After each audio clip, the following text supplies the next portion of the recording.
Hello guys, I hope you're doing well. So today I have developed the RAG system integrated with the Discord bot with the automations of n8n and OpenClaw control. So let me show you quickly how did I develop it. First of all, I asked to the bot what are the pricing plans, and it has given me the instructions or the information that I have stored in the RAG system. Here you can see I have stored the only some pricing plans and refund policies in the information of RAG, and it has replied me from the RAG information.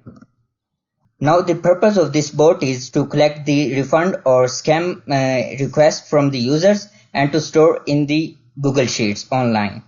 So let me show you quickly how does it work. We mentioned the OpenClaw bot, and now let me ask the bot, I want refund and your company seems to be scam.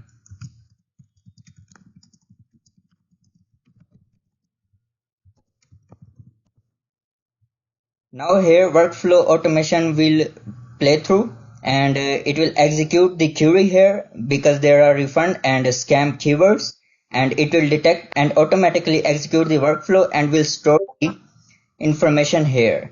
Here you can see it has stored the query into the Google Sheets so the company can reply to those customers who are requesting the refund or scam. So basically this is the quick tutorial of the OpenClaw bot that what does it do, and this is the system. If you want to be developed by me, then welcome and reach out to me. Thank you so much. Bye bye.